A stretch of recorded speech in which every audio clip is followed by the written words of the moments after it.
A very good morning to all my dear friends.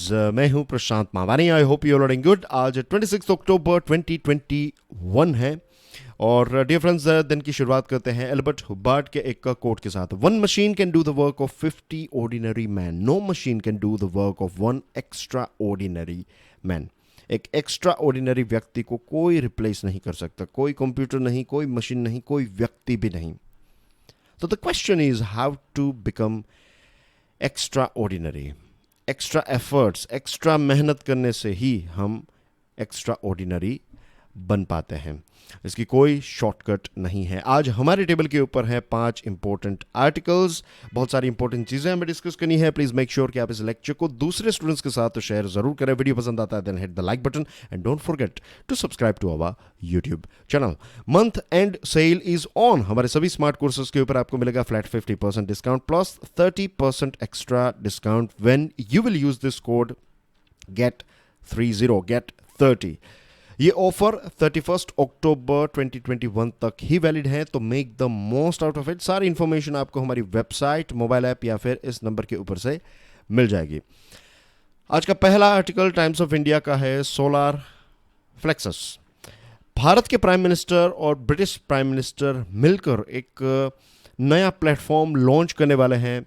नवंबर में इसको launch किया जाएगा. एज वी ऑल नो कि COP26, कॉप यानी कि कॉन्फ्रेंस ऑफ पार्टी 26, यानी कि ये 26th मीटिंग है. UNFCCC,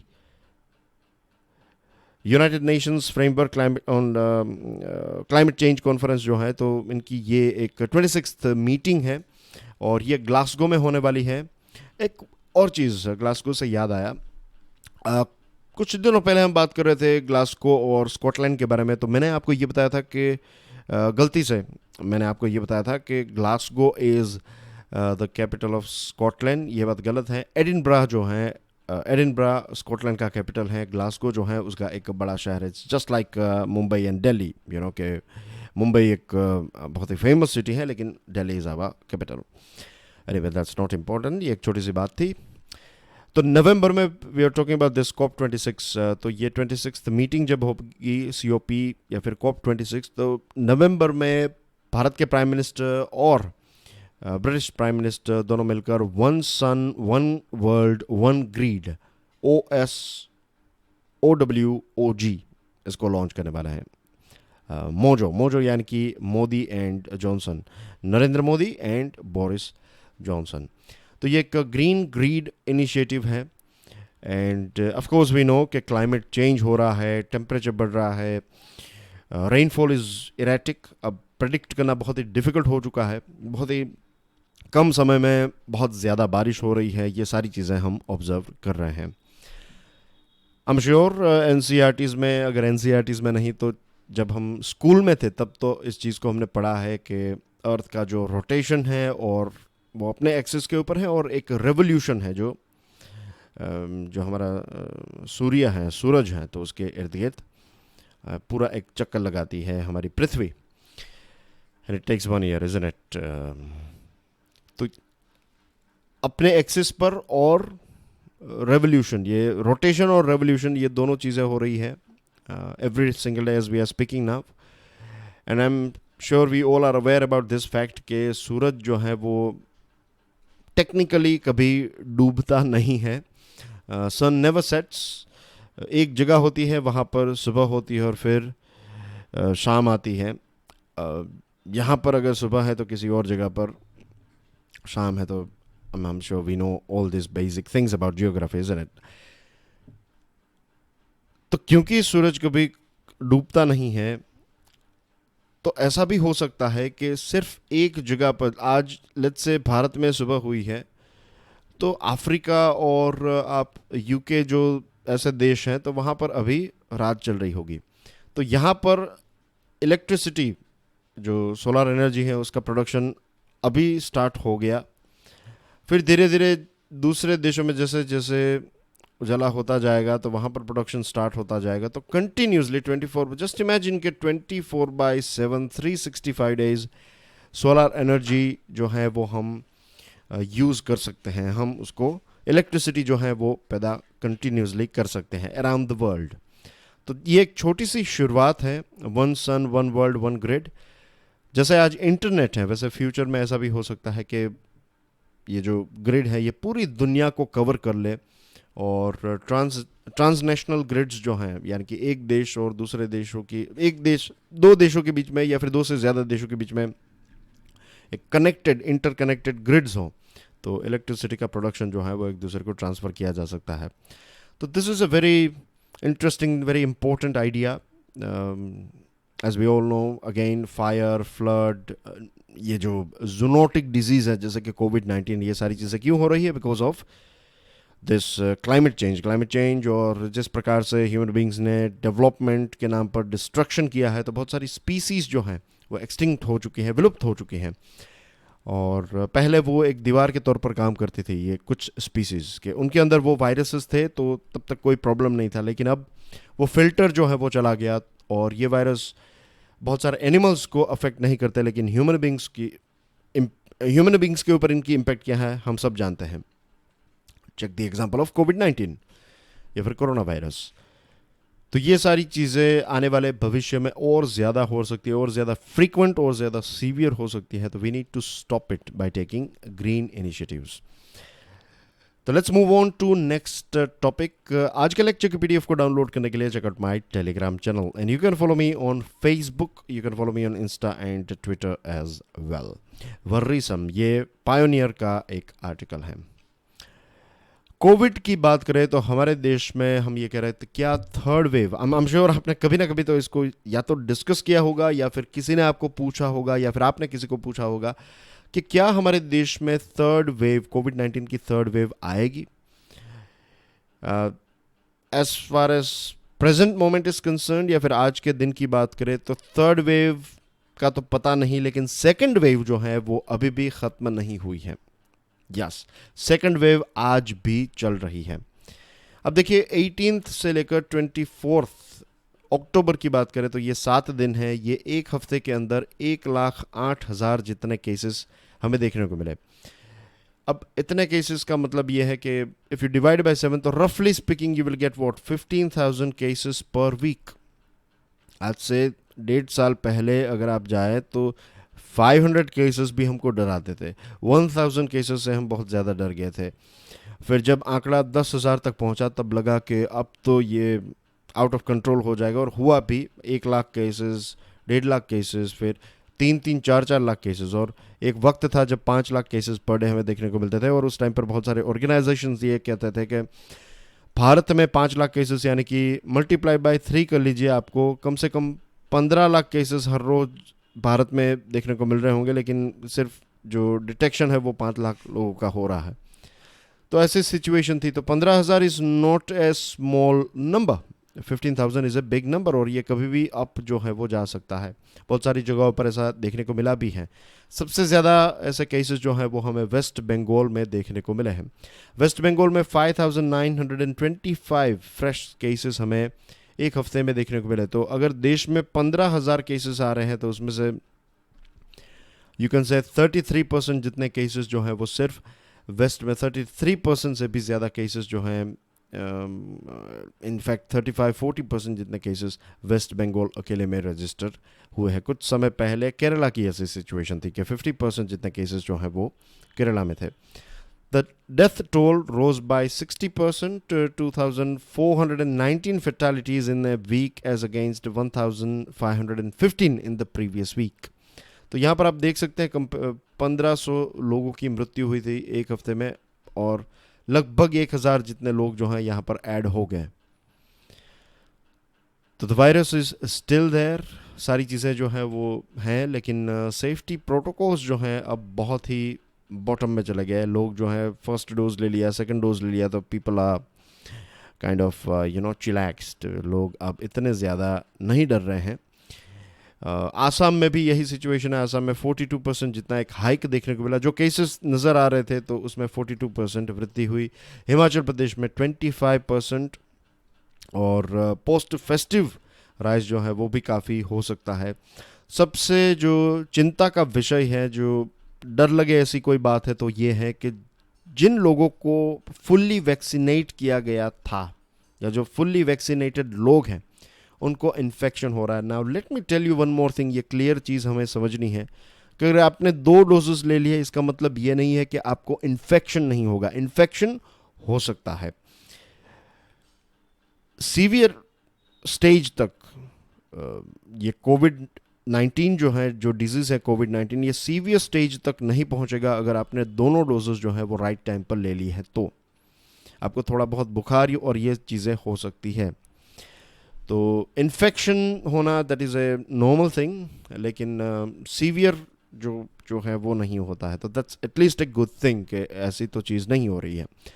कोलकाता में कुछ 150 जितने ऐसे केसेस हैं जिसमें पेशेंट्स जो हैं उन्होंने दोनों मीन्स जो लोग हैं उन्होंने फुली वैक्सीनेशन करवा लिया था अपना, लेकिन उनको इसका इन्फेक्शन हमें देखने को मिला है।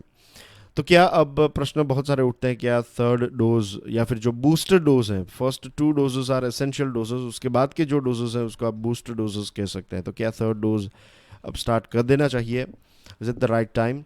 और ये भी है कि क्वारंटीन सेंटर्स और दूसरे जो ऑक्सीजन की फैसिलिटीज़, ये सारी चीज़ों की तैयारी भी हमें फिर से कर लेनी चाहिए। नेशनल लॉकडाउन तो ऑफ कोर्स पॉसिबल भी नहीं है और करना भी नहीं चाहिए। What we can do is we can go for localised restrictions, के माइक्रो कंटेनमेंट जोन है, किसी बिल्डिंग में है तो वो 3-4 माले, लेट्स से 10 माले की बिल्डिंग है तो उसमें 3-4 माले पर है, तो उन 3-4 मालों के ऊपर आप एक प्रकार का रिस्ट्रिक्शन लगा दीजिए, पूरी बिल्डिंग के ऊपर नहीं। तो इस प्रकार से हम छोटे छोटे माइक्रो स्टेप्स जो हैं वो उठा सकते हैं। एपिडेमियोलॉजिस्ट्स का कहना यह है कि अभी भी कोई एंडेमिसिटी का प्रूफ नहीं है, ये अभी एंडेमिक नहीं है। एंडेमिक यानी कि एक ऐसा डिजीज़ जो अब पार्ट एंड पार्सल बन जाता है लाइफ का, कि वो है, आपको हो सकता है, तो वो कभी मिटेगा नहीं, the virus will stay there, but numbers जो हैं वो इवेंचुअली कम हो जाएंगे, लोगों के अंदर एक इम्यूनिटी डेवलप हो जाएगी। दूसरा जो एक चिंता का विषय है वो ये भी है कि गवर्नमेंट ने एक नया वायरस मीन्स ये जो कोरोना वायरस है उसका नया म्यूटेशन, नॉट नया वायरस लेकिन इसका एक नया वर्जन देखने को मिला। इसका नाम है AY.4.2 और यूरोप में इसने काफ़ी तहलका मीन्स एक काफ़ी पैनिक मचाया है इसने। तो क्या भारत में भी ये सेम बिहेवियर डिस्प्ले करेगा? क्योंकि ये कहा गया है, अभी कोई इतना ख़ास रिसर्च इसके ऊपर नहीं हुई है, रिसर्च चल रही है, लेकिन ये बातें चल रही है कि ये जो AY.4.2 है ये डेल्टा वेरिएंट से भी ज़्यादा ट्रांसमिसिबल है। तो ये एक चिंता का विषय डेफिनेटली हम सब के लिए है। A festering crisis in the Palk Strait, the Hindu का ये आर्टिकल है। Palk Strait, I am sure आपको पता होगा कहाँ पर है ये, अगर नहीं पता है तो लेट्स क्विकली लोकेट इट। तो ये रहा हमारा देश भारत और ये रहा श्रीलंका, और श्रीलंका और भारत के बीच में जो पानी है, ये वाला जो पोर्शन है, इसको हम कहते हैं पाल्क स्ट्रेट। और यहाँ पर पाल्क बे वाला 2 एरियाज़ हैं, एक श्रीलंका का एरिया है और एक भारत का एरिया है। तो you can see here this is Indo Sri Lanka maritime boundary, ये वाटर बाउंड्री है दोनों देशों के बीच में।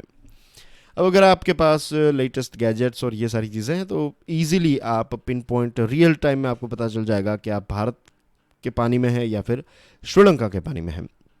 अनफॉर्चुनेटली हमारे देश के जो नाविक हैं, जो फिशरमैन हैं, उनके पास इस प्रकार के लेटेस्ट गैजेट्स अवेलेबल नहीं है। ऐसा नहीं है कि किसी के पास नहीं है, लेकिन ज़्यादातर हमारे जैसे हमारे किसानों की बात करें तो 85% जितने हमारे किसान जो हैं वो कैसे हैं, छोटे किसान हैं।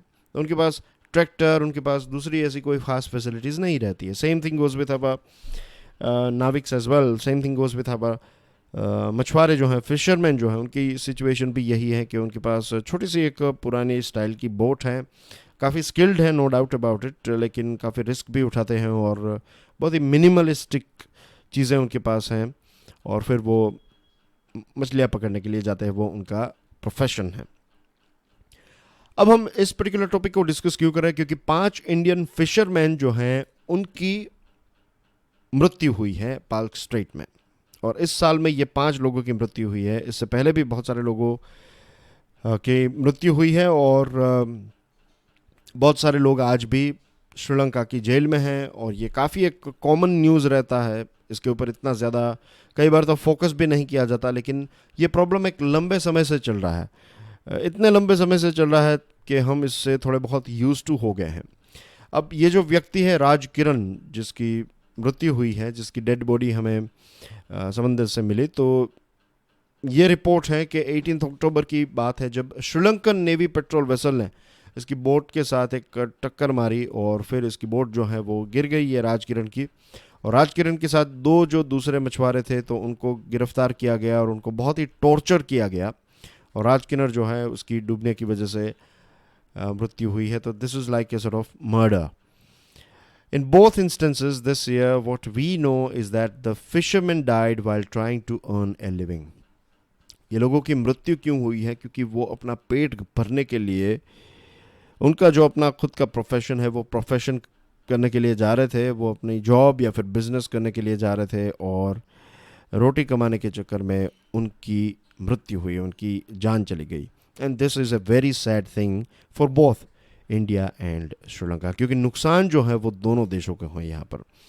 In both cases they reported crossed, beg your pardon, in both cases they reportedly crossed the international maritime boundary line and invisible demarcation between India and Sri Lanka. अब इसमें पता ही नहीं चलेगा कि आप इंडियन साइड में है या फिर श्रीलंकन साइड में है। माइक्रो लेवल पर देखें तो बहुत सारे छोटे छोटे आइलैंड्स भी हैं यहाँ पर, और तो पता नहीं रहता है, और गैजेट्स भी नहीं, जैसे मैंने आपको बताया। अब भारत ने एक strong protest of course register किया है। भारत ने कहा कि जनवरी में हमारे 4 फिशरमैन जो हैं उनकी मृत्यु हो गई थी, और श्रीलंकन नेवी जो है उसका बिहेवियर काफ़ी एग्रेसिव नज़र आता है। लेकिन ओवरऑल अगर हम इस चीज़ को समझे तो पता चलता है, देखिए मैं यहाँ पर श्रीलंका का पक्ष नहीं ले रहा हूँ, ना तो मैं भारत की बुराई कर रहा हूँ। एक लंबे समय से इस इश्यू को मैंने स्टडी किया है, 2013 से लेकर जब भी इसके साथ जुड़ी हुई कोई खबरें आई हैं, मुझे याद भी नहीं कितनी सारी अलग अलग मैगज़ीन्स में मैंने इस विषय को रीड किया है। तो जो मैंने पढ़ा है, जो मैंने समझा है, उससे मैं ये कह सकता हूँ कि ये प्रॉब्लम दोनों देशों के लिए है, ये किसी एक देश का प्रॉब्लम नहीं है, और हम दोनों को, श्रीलंका और भारत को मिलकर इसको सॉल्व करना ही पड़ेगा, वरना आने वाले 10-15 सालों के बाद ये सिचुएशन, या फिर 20 सालों के अंदर ये सिचुएशन हो सकती है कि ये जो पाल्क स्ट्रेट है वहाँ पर कोई मछलियाँ ही ना बचे। और अगर आप 2009 से पहले देखें श्रीलंका में जो सिविल वॉर चल रहा था, तो ये सिविल वॉर जब ख़त्म हुआ 2009 में, उसके बाद से यहाँ पर इश्यूज जो हैं वो स्टार्ट हुए हैं। पहले इतना कोई ख़ास इश्यू यहाँ पर नहीं रहता था। अब ये जो बोट्स का इस्तेमाल होता है, the problem is bottom trollers. आपकी स्क्रीन के ऊपर ये जो एक बड़ी बोट है, काफ़ी पावरफुल इंजन रहता है उसका, और इसमें एक बहुत बड़ी नेट जो है उसका इस्तेमाल होता है। इसको कहते हैं बॉटम ट्रॉलर्स। नाम से ही पता चल गया, बॉटम यानी कि जो ओशियन है या फिर जो सी है, तो उसके बॉटम तक ये नेट चली जाती है, और फिर ये पावरफुल बोट जो है इसको खींचती है, इस पूरी नेट को। तो इसमें मछलियों के साथ साथ बहुत सारे प्रॉन्स, बहुत सारी मराइन इकोसिस्टम की जो व्हाट वी से उसके जो प्लांट्स हैं, रेप्टाइल्स और दूसरी जो स्पीसीज है जिनको लोग खाते भी नहीं हैं, कोलेट्रल डैमेज बेसिकली बहुत ज़्यादा है ये बॉटम ट्रॉलर्स का। अब श्रीलंका के जो फिशरमैन हैं उनके पास ये चीज़ इतनी ज़्यादा अवेलेबल नहीं है। भारत के जो फिशरमैन हैं, और ख़ास करके ये जो लोग पकड़े जाते हैं, जो फिशरमैन पकड़े जाते हैं, उनके पास ये चीज़ें नहीं होती हैं। ये फिर कॉमन जो फिशरमैन है उसको भी पकड़ा जाता है। ये बॉटम ट्रॉलर वाला अगर किसी को मिल गया तो उसको तो पकड़ा ही जाएगा, श्रीलंकन नेवी के हाथ में ये ये बोट आ गई तो। लेकिन जिसके पास छोटी छोटी बोट है वो भी फिर पकड़े जाते हैं, उनको भी टॉर्चर किया जाता है, ये सारी चीज़ें। नाउ द थिंग इज़ कि ये बॉटम ट्रॉलर जो है, ये जो लोग लेकर इसको निकलते हैं, ये बॉटम ट्रॉलर के ऑनर यहाँ पर नहीं बैठे। ऑनर तो तमिलनाडु में कहीं पर बैठा हुआ है। यहाँ पर वो एक डेली वेज के ऊपर, जैसे मजदूरी के लिए लोगों को ज़मीन के ऊपर काम करता है, वैसे ही यहाँ पर मजदूरों के तौर पर लोगों को हायर किया जाता है। अब जितना ज़्यादा कैच लेकर आएंगे, जितनी ज़्यादा मछली पकड़ कर आएंगे, उतने ज़्यादा आपको उस दिन की सैलरी, या फिर 10 दिन के लिए गए हैं तो आपको उस हिसाब से पैसे दिए जाएंगे। कम सामान लेकर आए तो कम पैसे मिलेंगे, सिंपल इज दैट। तो मोटिवेशन क्या है इन लोगों का? ज़्यादा पैसे कमाना। ऑनर्स का क्या है? ज़्यादा पैसे कमाना। Same thing goes with the workers as well. और इसी चक्कर में वो फिर श्रीलंका के पानी में चले जाते हैं, और श्रीलंका का पानी, वहाँ पर जो मछलियाँ हैं उनको पकड़ने की कोशिश, और बॉटम ट्रोलिंग की वजह से बहुत ज़्यादा नुकसान भी होता है। तो इस पॉइंट ऑफ व्यू से देखें, एनवायरनमेंट पॉइंट ऑफ व्यू से, तो श्रीलंका के फिशरमैन जो हैं या और उनकी नेवी जो हैं वो राइट हैं। वो बार बार कहता है कि भाई भारत के जो बॉटम ट्रोलर्स लेकर आते हैं तो उनको निकालिए, उनको रोकिए। तो श्रीलंका के लिए भी ये इंपॉर्टेंट है कि वो अपने फिशरमैन की रक्षा के लिए कुछ स्टेप्स उठाएं। तो अरेस्ट, रिमांड, रिलीज़, ये सारी चीज़ें जो हैं वो चलती रहती हैं। अब इस प्रॉब्लम को अगर सॉल्व करना है तो इसका सॉल्यूशन थोड़ा डिफ़िकल्ट है, थोड़ा इम्प्रैक्टिकल भी लगेगा पॉलिटिकल पॉइंट ऑफ व्यू से, but this is what we can do. तो यहाँ पर किस राज्य के लोगों को पकड़ा जा रहा है? तो that is Tamil Nadu. This is centre, यानी कि I would let's put it India as a central government, and then you can have Sri Lankan government, right. तो सबसे पहले तो तमिलनाडु को क्या करना होगा एज ए स्टेट? जितने भी ऐसे बॉटम ट्रोलर्स हैं उनको बंद करना पड़ेगा। भारत के सपोर्ट से, भारत सरकार के सपोर्ट से राज्य कुछ ऐसे एक्शंस उठा सकता है। उसके बाद तमिलनाडु को ऑन बोर्ड रख के इंडिया और श्रीलंका के बीच में थरो डिस्कशन होनी चाहिए, और एक लंबे समय से डिस्कशन हो रही है, दशकों से, एक दशक से भी ज़्यादा वक्त, दशकों से तो नहीं लेकिन एक दशक से भी ज़्यादा वक्त हो चुका है जी, इसको लेकर बातचीत चल रही है, लेकिन अभी भी कोई इसका प्रॉपर सॉल्यूशन नहीं निकला है। ट्रस्ट डेफिसिट बढ़ता जा रहा है, क्योंकि जब भी ऐसे इश्यूज होते हैं तो डेफिनेटली दोनों देशों के बीच में दीवारें खड़ी भी होती है और क्रैक्स भी ज़्यादा क्रिएट होती हैं। तो deep sea fishing is a solution. What is deep sea fishing? Deep sea यानी कि not deep in terms of this way, deep in terms of this way कि आप और दूर जाइए।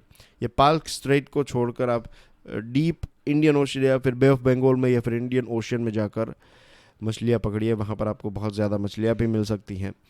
और लिटरली पार्क बे में कुछ ऐसी मछलियाँ जो हैं, स्पीसीज़ है, उसकी क्वांटिटी बहुत कम हो गई है। दिस इंडिकेट्स कि ये बॉटम ट्रॉलर और ये प्रकार की चीज़ों की नेगेटिव इम्पैक्ट नज़र आने लगी है।